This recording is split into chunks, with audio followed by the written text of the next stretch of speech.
ನನ್ನ ಕವಿತೆಯ ಹೆಸರು ಕಿತ್ತಳೆ ಹಣ್ಣಿನ ಅಚ್ಚೆಯ ದಿನ. ಕಿತ್ತಳೆ ಹಣ್ಣಿನ ಅಚ್ಚೆಯ ದಿನ. ನನ್ನ ಪ್ರೀತಿಯ ದೇಶವಾಸಿಗಳೇ ಕೇಳಿ, ನನ್ನ ಪ್ರೀತಿಯ ದೇಶವಾಸಿಗಳೇ ಕೇಳಿ, ಈ ಕ್ಷಣದಿಂದ ನಿಮ್ಮಿಚ್ಛೆಯಂತೆ ಸುಲಿಯುವಂತಿಲ್ಲ ಕಿತ್ತಳೆ ಹಣ್ಣನ್ನು. ಅದಕ್ಕೂ ವಿಧಿಸಲಾಗುವುದು ಹೊಸ ಕಾನೂನು. ಸಿಪ್ಪೆ ಕೀಳಲು ಉಗುರು ಬಳಸಿದರೆ ಕೈಗೆ ಬೇಡಿ, ಎಚ್ಚರ. ಸಿಪ್ಪೆ ಕೀಳಲು ಉಗುರು ಬಳಸಿದರೆ ಕೈಗೆ ಬೇಡಿ, ಎಚ್ಚರ. ಚೂರಿ ಗೀರಿಯಿಂದ ಗಾಯಗೊಳಿಸಿದರಂತೂ ಹರಿಸಬೇಕಾದೀತು ನೆತ್ತರ. ಸುಲಿಯಲೇಬೇಕಾದಲ್ಲಿ ಕಿತ್ತಳೆಯನ್ನು ಭಕ್ತಿಯಿಂದ ಮಂತ್ರವನ್ನುಚ್ಚರಿಸಿ ಮಡಿವಂತ ಬೆರಳುಗಳಿಂದ ಮೆಲ್ಲನೆ ಸವರಿ ಆಮೇಲೆ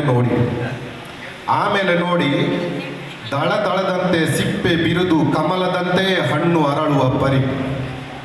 ದೈವವಿದ್ಯೆಯ ಬಣ್ಣವಿ ಕಿತ್ತಳೆ. ಜಗಿಯಲು ನಿಷೇಧಿಸಿದೆ ಹಣ್ಣೆಸಳನ್ನು. ಚೀಪಿಯೇ ಹೀರಬೇಕು ರಸ. ಸಿಪ್ಪೆ ಬೀಜವನ್ನು ಎಲ್ಲೆಂದರಲ್ಲಿ ಬಿಸಾಡಬಾರದು. ಕರೆಯಬಾರದನ್ನು ಕಸ ಪರಿಗಣಿಸಬೇಕು ಪವಿತ್ರ ಶೇಷ.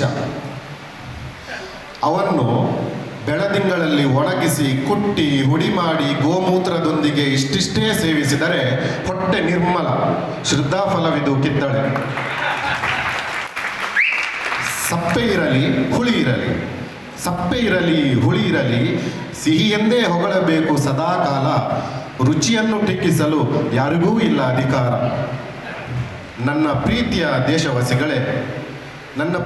ದೇಶವಾಸಿಗಳೇ, ಈ ಮೂಲಕ ಕಿತ್ತಳೆಯನ್ನು ನಾನು ರಾಷ್ಟ್ರೀಯ ಫಲವೆಂದು ಘೋಷಿಸುತ್ತೇನೆ. ಧನ್ಯವಾದಗಳು.